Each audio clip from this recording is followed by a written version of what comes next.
Ambassador Elena Torres stood in the Grand Chamber of the Galactic Council, her hands clasped behind her back in a posture of diplomatic patience.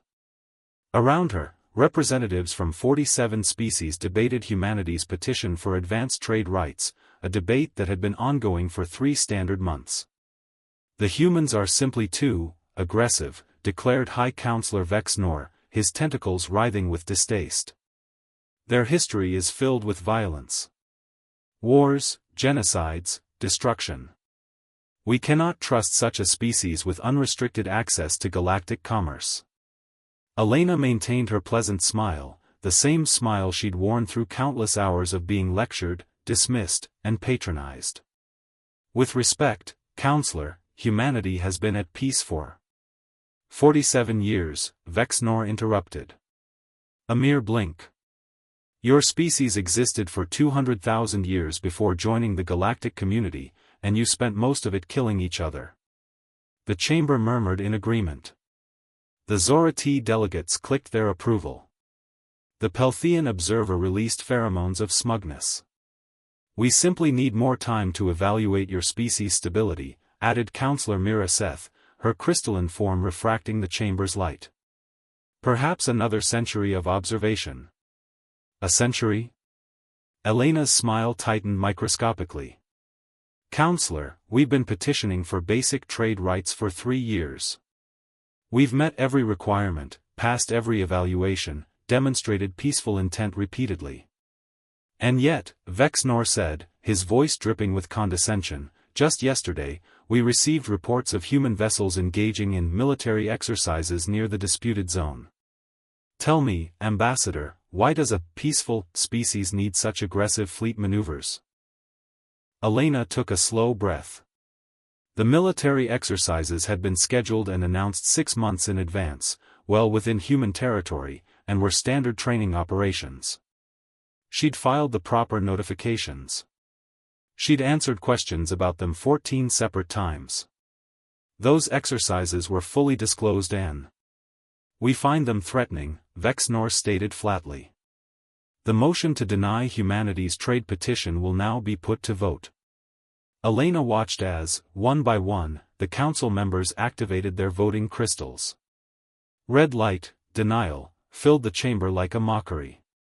43 voted against. 3 abstained. 1, the Kelser representative, who owed humanity a debt from a past crisis, voted in favor. The petition is denied, Vex Nor announced with obvious satisfaction. We will revisit this matter in, shall we say, 50 standard years? The chamber filled with the alien equivalent of polite laughter.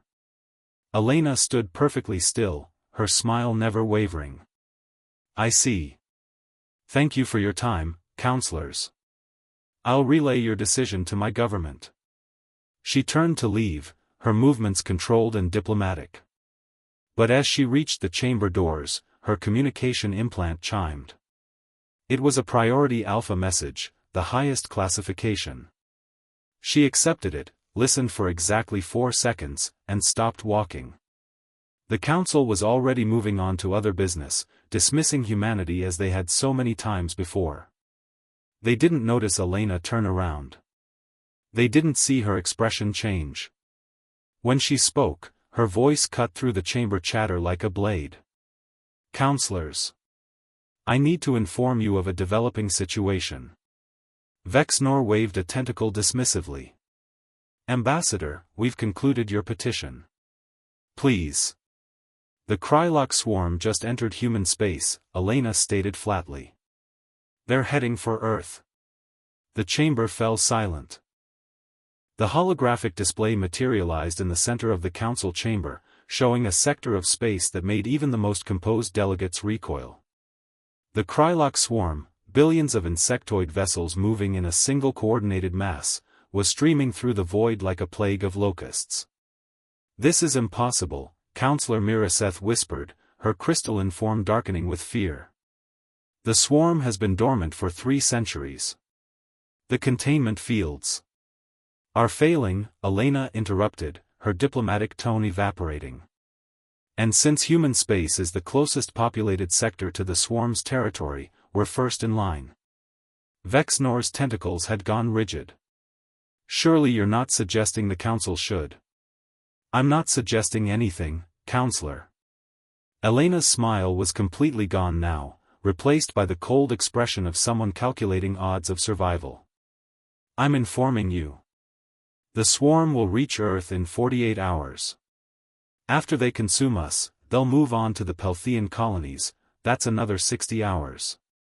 Then the Zora T systems, the Vexnor homeworld, and eventually, this very station.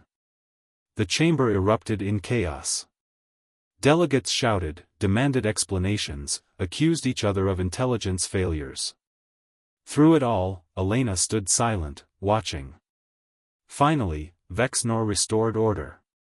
Ambassador Torres, while this is certainly concerning, the council has protocols for. I need to make a call, Elena said flatly, interrupting him. She didn't ask permission.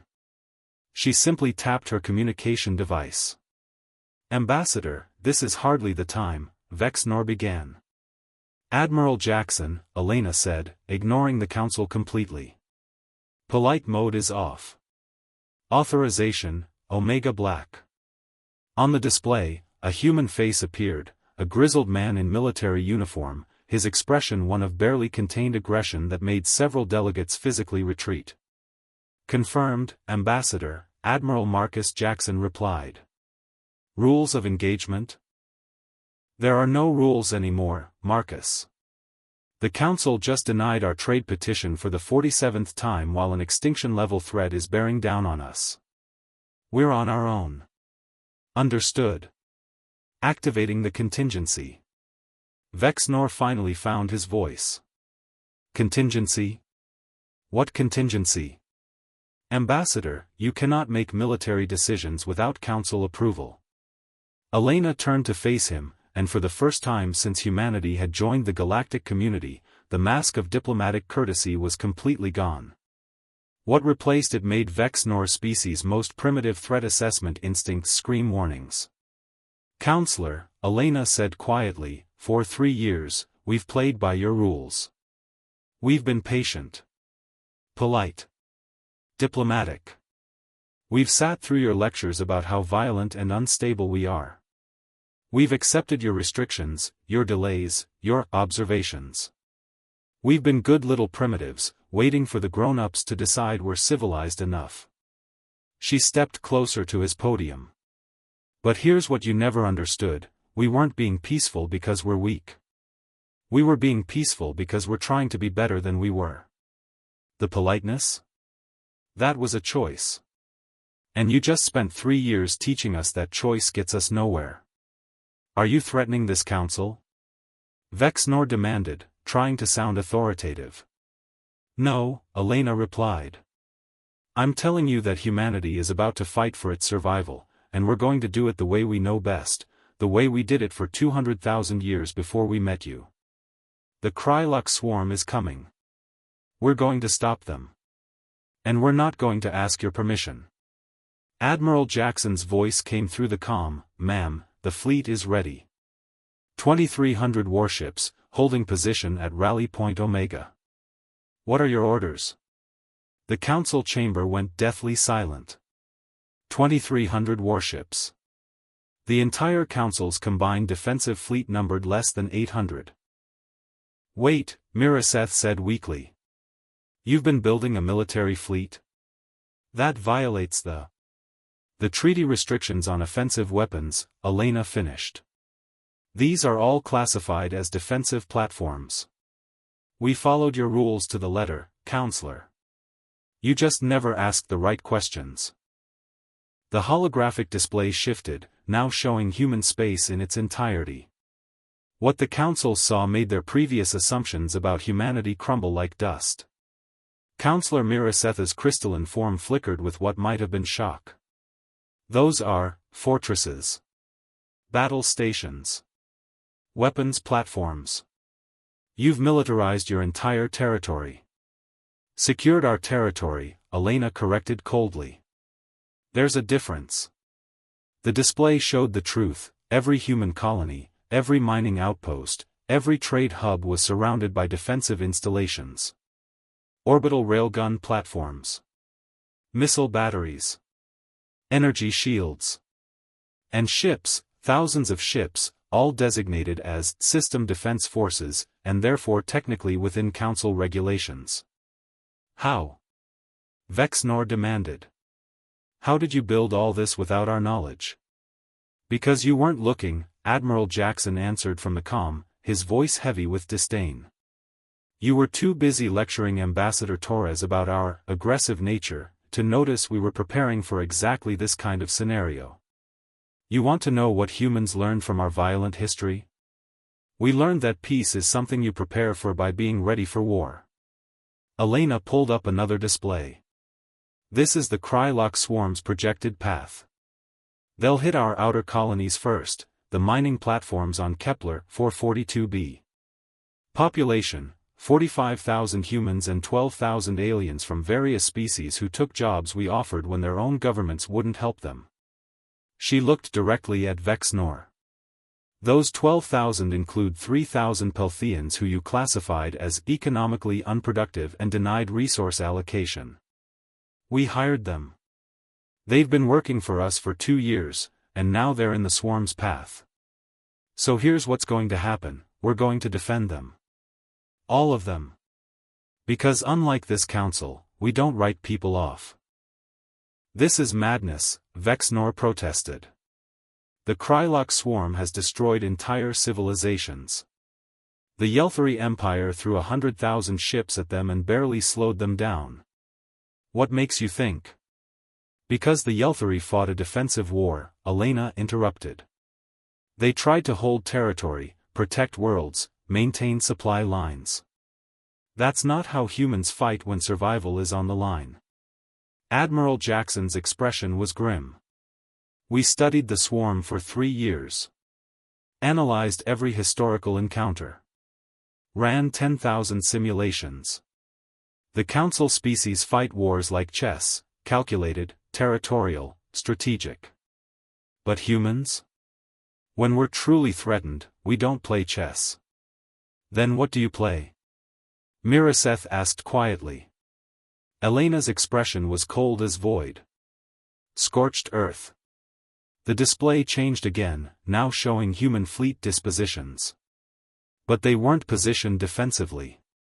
They were arranged in strike formations, aggressive, forward deployed, ready to attack. You're not going to defend your colonies? A Zorati delegate asked, confused. We're going to kill the swarm before it reaches them, Elena stated flatly. Total warfare. No retreats, no negotiations, no mercy. Every ship we have, every weapon we've built, every strategic doctrine we learned from killing each other, we're going to use all of it on the Krylok. But if you fail, Vexnor began. If we fail, we'll be dead, and the swarm will move on to your territories. But at least we'll have tried. Elena's voice dropped to something dangerous. Tell me, Counselor, when the swarm reaches your homeworld in 6 weeks, will you finally approve our trade petition? Or will you still be debating whether humans are civilized enough while your people are being consumed? The silence in the chamber was absolute. Admiral Jackson, Elena said, you have operational command. Rules of engagement are, anything with Krylok biosignatures dies. No warnings, no quarter, no hesitation. Understood, Ambassador. Operation Extermination is go. All ships, weapons free.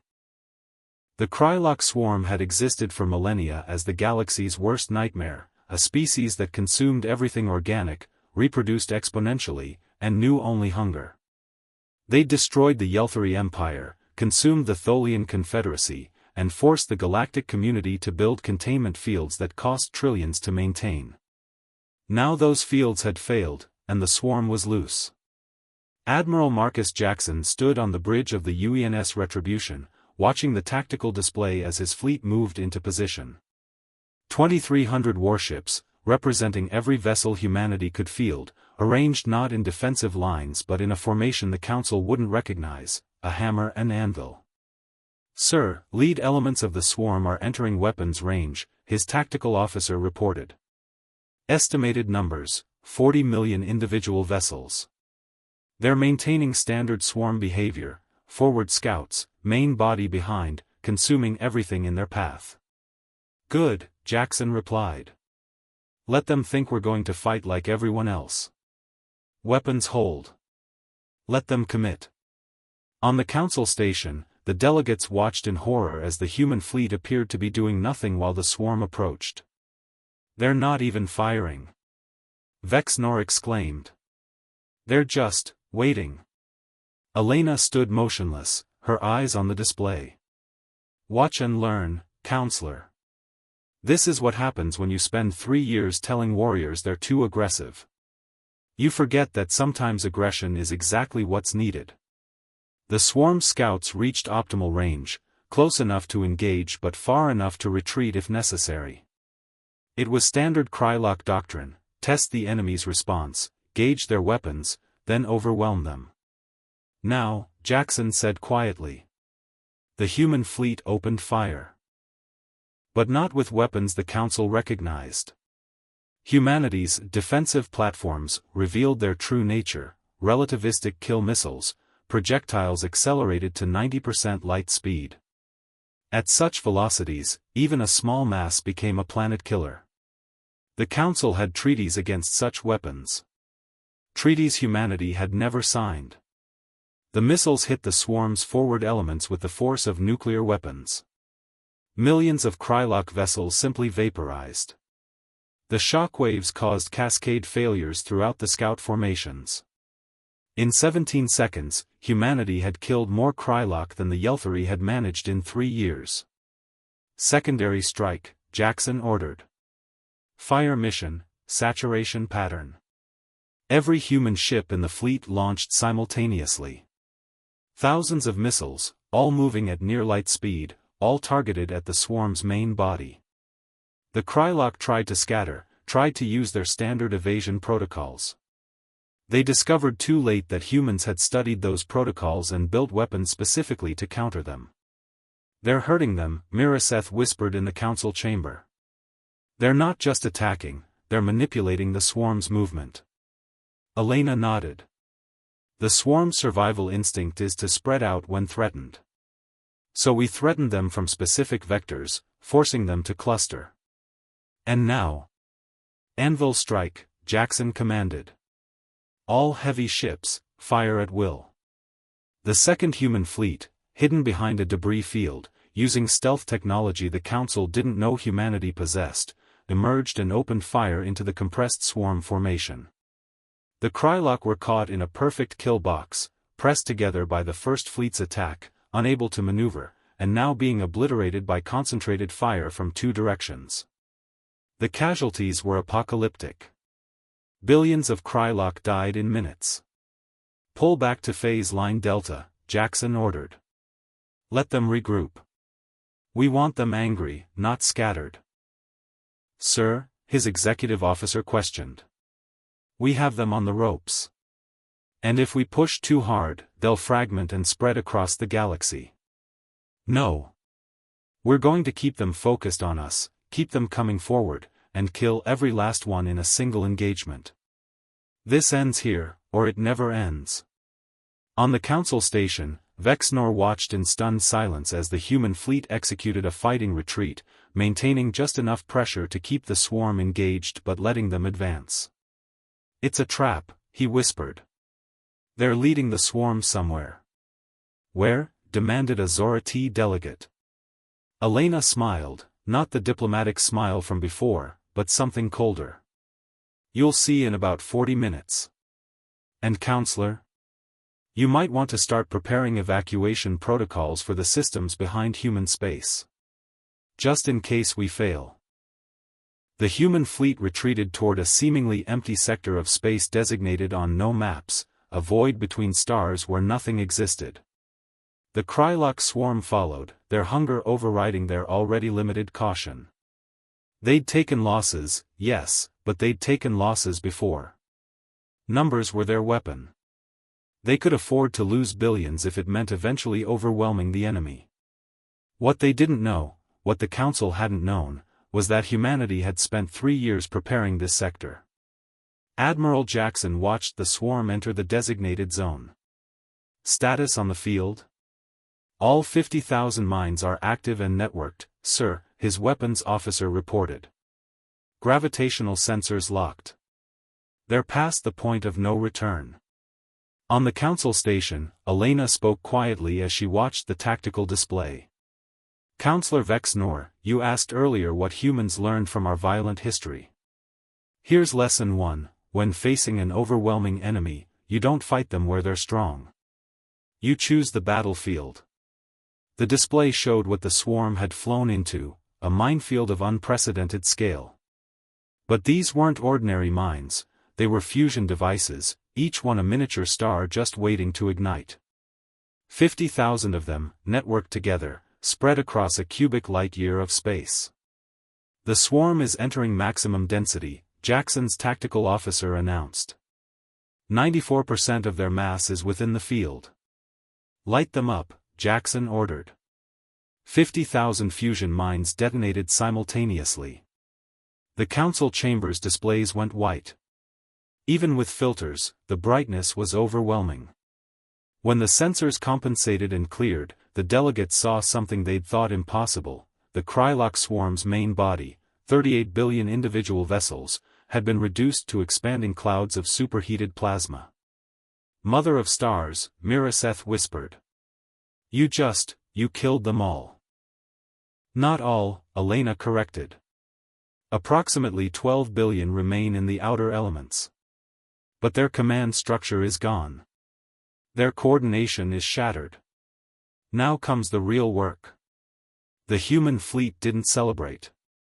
They simply reformed and began the methodical extermination of the remaining Krylok vessels.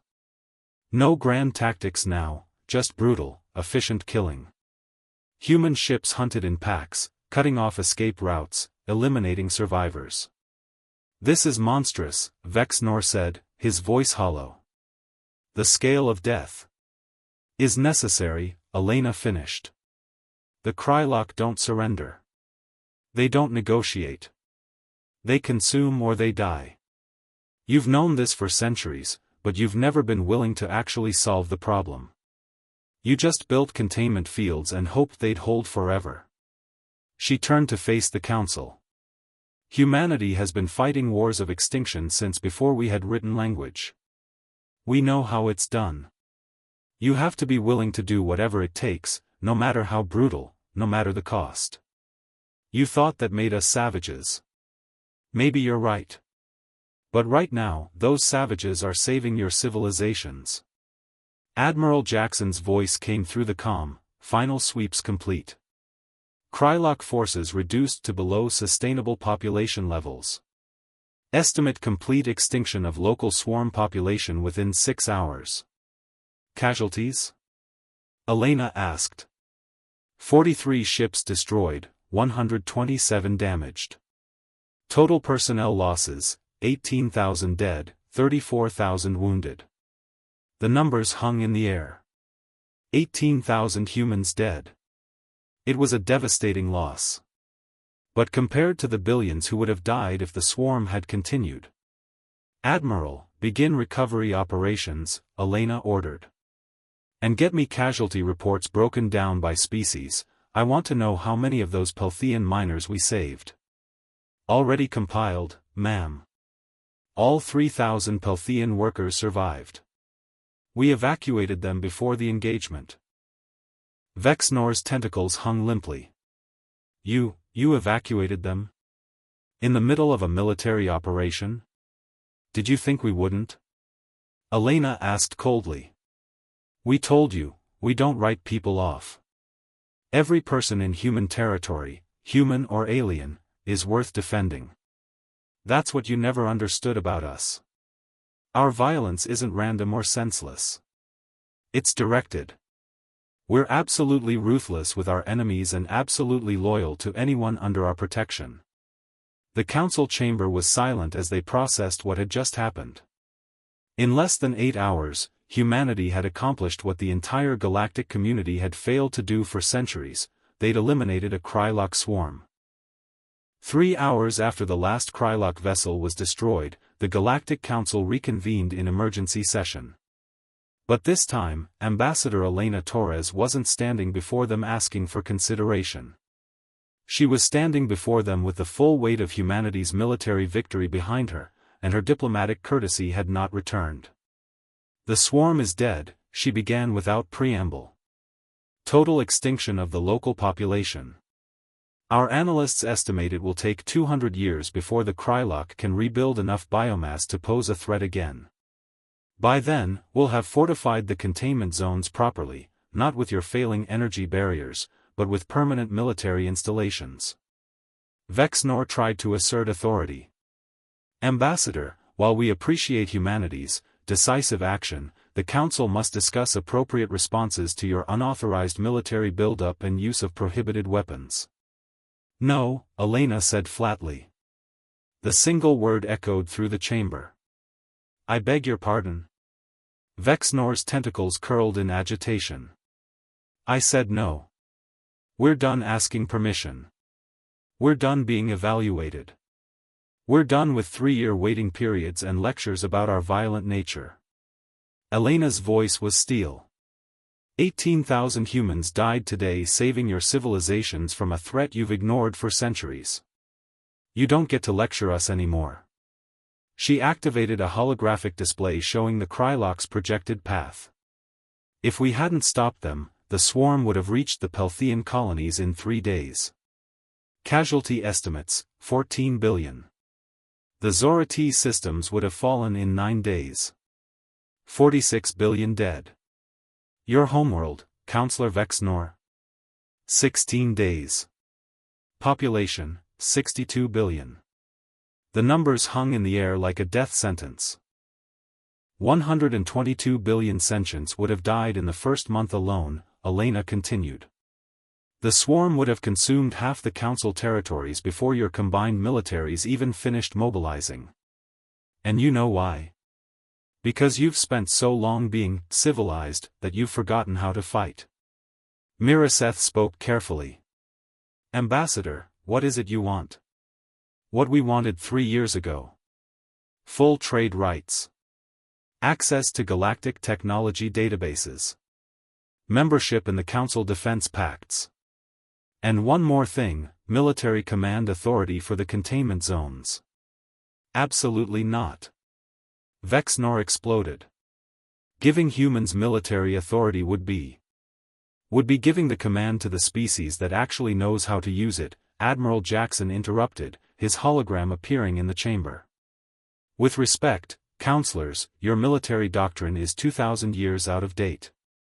You fight wars like they're gentlemen's duels. The universe doesn't work that way." Elena pulled up more data. "In the past 3 centuries, the Council has fought 17 major conflicts. Average duration, 12 years. Average casualties, millions. Average outcome, negotiated settlement that leaves both sides weakened. Humanity has fought 7 conflicts since joining the galactic community," she continued. Average duration, 8 months. Average casualties, thousands. Average outcome, decisive victory and permanent resolution. We don't fight wars to make points or gain negotiating leverage. We fight wars to end them." A Zora T delegate spoke up. "Are you suggesting we should be more violent?" "I'm suggesting you should be more effective," Elena replied. "Violence isn't the goal, it's a tool. And like any tool, it should be used efficiently. What we did today was brutal, yes. It was also necessary. The Krylok threat has been eliminated with minimal casualties because we were willing to do what needed doing." She leaned forward, hands on the podium. "Here's the new reality, humanity just saved the Council. You owe us. And we're done being patient about collecting that debt. The Council doesn't respond well to threats," Vexnor warned. "Then it's fortunate I'm not threatening you," Elena replied smoothly. "I'm stating facts. Humanity has proven we're the most effective military force in this sector. We have technology you didn't know existed. We have tactics that won a battle you thought was unwinnable.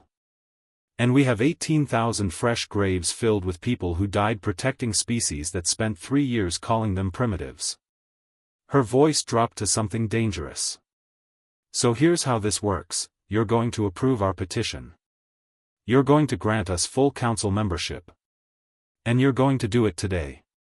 Or we're going to take our military, our technology, and our expertise, and we're going to start accepting defense contracts from individual species who want actual protection instead of council bureaucracy. The threat was clear: humanity would bypass the council entirely, fragmenting its authority. That would destabilize the entire galactic order. Miraseth protested. Then stabilize it by doing the right thing, Elena countered. Vote. The vote took 17 minutes. When the final tally appeared, even Elena was surprised: unanimous approval. Every species that had spent 3 years blocking humanity's petition now voted in favor. Fear was a powerful motivator. The motion passes, Councillor Miraseth announced, her crystalline form flickering with what might have been relief. Humanity is granted full trade rights, technology access, and council membership. The question of military authority over containment zones will be discussed in committee. You have 1 week, Elena stated flatly. After that, we start building our own containment network, and we charge the species we protect. Market rates. Vexnor's tentacles twitched with barely suppressed anger, but he said nothing. What could he say? Humanity held all the cards now. As the council session ended and delegates filed out in shocked silence, Miraseth approached Elena. Ambassador, I must ask, was this your plan all along? To wait for a crisis and then leverage it? Elena considered the question carefully. No. Our plan was to join the galactic community peacefully, contribute our strengths, learn from yours, and build something better together. We meant every word of every petition we filed. We were sincere about wanting to be good galactic citizens. Then what changed? You did. Or rather, you didn't. Elena's expression was tired now, the adrenaline of the battle fading. For 3 years, we tried diplomacy. We followed every rule, met every requirement, accepted every delay. We were polite. Patient. Civilized. And what did it get us? Contempt. Condescension. Lectures about our violent nature from species who'd let an extinction-level threat fester in containment fields held together with bureaucracy and hope. She looked directly at Miraseth. The truth is, Counselor, we are violent. Our history is soaked in blood. We've nearly destroyed ourselves more times than we can count. But we've also learned from that violence. We've learned when it's necessary, how to apply it effectively, and, most importantly, when to stop. The Krylok didn't give us a choice, Elena continued. But the way this council treated us afterward? That was a choice. You could have thanked us, worked with us, recognized that maybe, just maybe, our experience with warfare made us valuable allies. Instead, you immediately started worrying about controlling us. Miraseth was silent for a long moment. What happens now? Now? We rebuild. We mourn our dead. We fortify the containment zones properly so this never happens again. And we teach anyone willing to learn how to actually defend themselves. Elena turned to leave, then paused. Oh, and Counselor? The 3,000 Pelthean workers we evacuated? They've all applied for human citizenship. We're approving every application. Vexnor won't like that. Vexnor can file a complaint. We'll process it in 50 standard years. Elena walked out of the council chambers, her diplomatic mask finally cracking to reveal a smile, not of victory, but of exhausted relief. Behind her, the Galactic Council began the difficult process of adjusting to a new reality. Humanity wasn't asking permission anymore. Admiral Jackson was waiting for her in the corridor. Hell of a day, Ambassador. Hell of a 3 years, Admiral. She sighed deeply. Did we do the right thing? We saved 100 billion lives and eliminated an existential threat. Yeah, I'd say we did the right thing. He paused. Even if we had to stop being polite to do it. Elena nodded. You know what the funny thing is? We weren't faking it. We really did want to be diplomatic. We really were trying to be better than our history. But the council mistook restraint for weakness. Classic mistake, Jackson agreed. So what's next? Next. We keep our word. We build the containment network. We share our military doctrines with anyone who wants to learn. We prove that humanity can be both strong and principled. She smiled slightly. And maybe, in another 50 years, they'll finally understand what we were trying to tell them all along. What's that? That politeness is a choice, not a weakness. And that the most dangerous species in the galaxy isn't the one that's always violent, it's the one that chooses peace but knows exactly how to wage war. 3 months later, construction began on the Krylok Containment Network, a joint project between humanity and 17 other species who decided they preferred human efficiency to council bureaucracy. The network would be completed in 2 years, at 1/10 the cost of the old energy barriers and with 100 times the effectiveness. The Galactic Council never formally apologized for the 3 years of delays and dismissals. They didn't need to. The universe had a way of teaching lessons, and humanity had just given the galaxy's most expensive masterclass in the difference between civilization and civilized behavior. Humanity's polite mode had turned off in real time, and the Council had learned a truth humans had known for millennia. Sometimes, the most civilized thing you can do is remind everyone why violence should be avoided, by demonstrating exactly how good you are at it.